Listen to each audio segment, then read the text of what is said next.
So I posted a blog on my website yesterday called Why Anticipatory Anxiety is Like Waiting for the Other Shoe to Drop.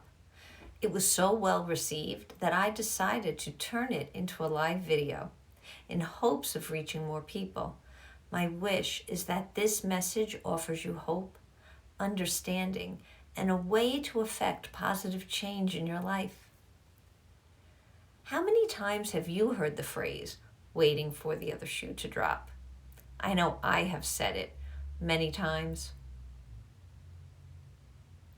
That phrase has its origins in the tenements of New York City.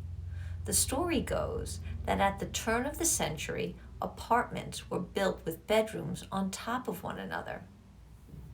It was common to hear your neighbor, your upstairs neighbor, take off a shoe, drop it, and then repeat the action. In other words, waiting for the sound of the other shoe to hit the floor.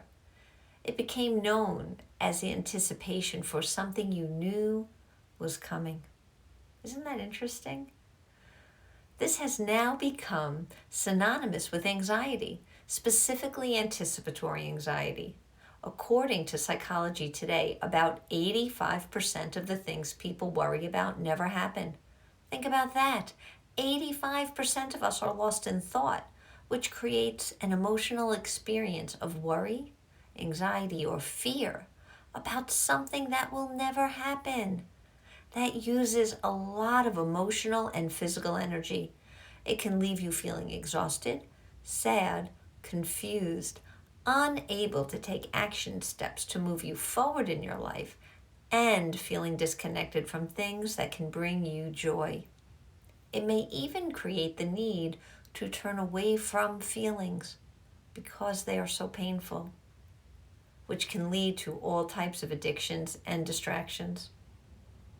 What I have come to understand through working with my clients is this type of anticipatory fear is actually held in our cellular memory. That means that the painful memory from a past event is so strong that the energy and the physical feeling you experienced from that event actually gets lodged in your body. When a memory is lodged in the body, the result may be that every time you feel, experience, go through, or anticipate an event that is similar to the original painful memory, your body reacts with the same response. The fear you hold onto rises to the top and you get stuck in the cycle of fear and anxiety. You respond from a place of fear, a fear that was trapped in your body. As a clinician and a hypnotherapist, I understand this with a unique perspective. First, through the lens of polyvagal theory, and second, through the lens of the subconscious mind. Polyvagal theory takes us through the experience of the autonomic nervous system and its three predictable pathways of response. These are ventral vagal, sympathetic, and dorsal vagal. Each pathway has a unique adaptive response to help us survive. We interpret these responses through neuroception. Neuroception is our ability to detect what is going on in our environment. This happens without conscious awareness. Just like we are not consciously aware of how often we blink, it just happens. When we are detecting what is happening in our environment, we are always assessing for cues of safety and cues of danger. So based on our interpretation of the cue, either safety or danger, we respond from one of the three pathways of the autonomic nervous system. When we are in ventral vagal, we are experiencing safety and connection.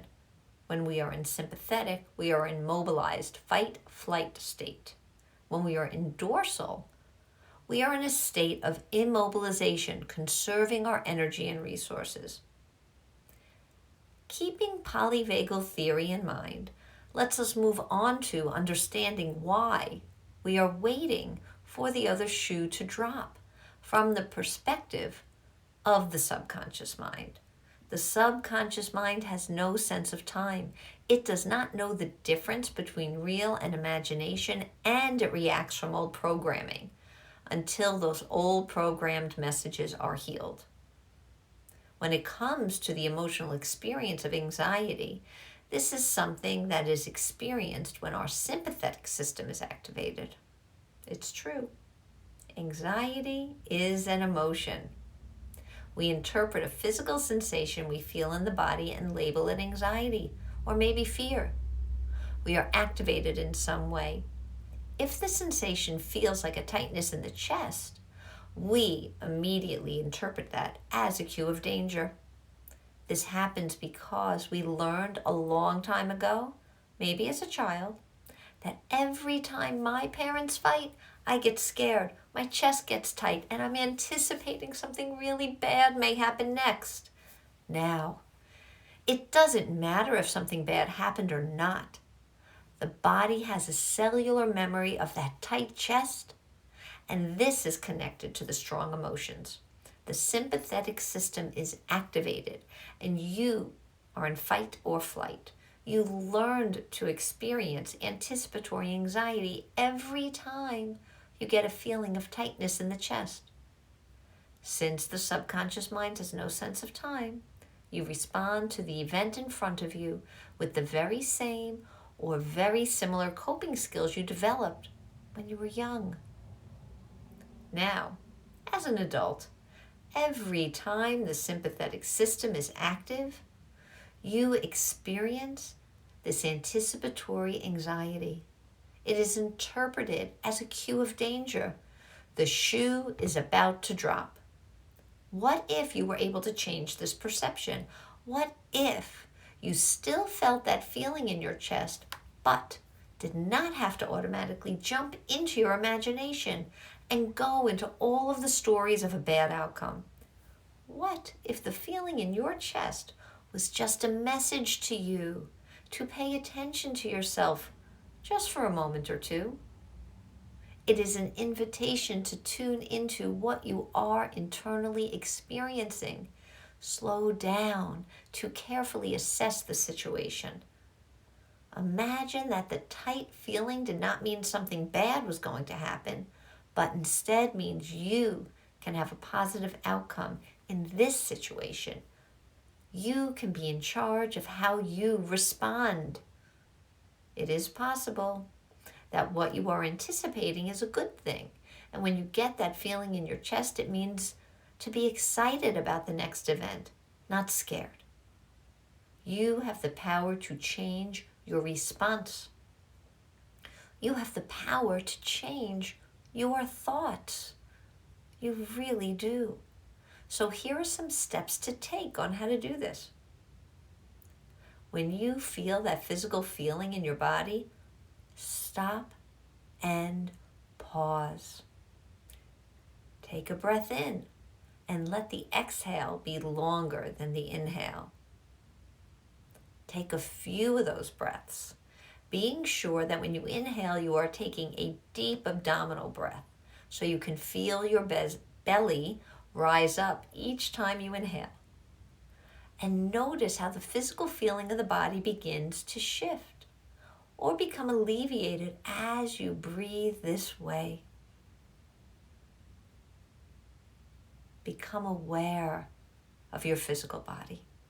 Feel your feet on the floor, your body in your chair. Take note of the date and the time and what clothes you are wearing. Reorient yourself to the present moment. Talk to yourself by asking questions like, what is the truth of the situation right now? What are the real possible outcomes? What are the best possible outcomes? What is the worst? You are empowered to choose how you will approach the situation. Will you approach it from the perspective of the worst outcome or the best? You get to choose the way you respond. What emotional and physical energy do you want to bring to the situation? Take another breath and notice the shift within you. Now you can move forward and choose to interpret that feeling in your chest differently. Now it gets to mean to stop, to pause, to pay attention and choose you. When you step into the empowered self by choosing you, you are letting yourself know that you are safe. You are in charge of how you respond. You are here in this present moment, not 5, 10, or 30 years ago in the past. You no longer need to imagine bad outcomes with anticipatory anxiety of a shoe dropping. In fact, you get to move into a new space where you do not have to hear the shoe drop at all. If you are not on my mailing list, head over to www.janetphilbin.com and sign up and continue to receive great content. You can also grab a copy of my book, here it is, Show Up for Yourself, to help you on your self-growth and healing journey.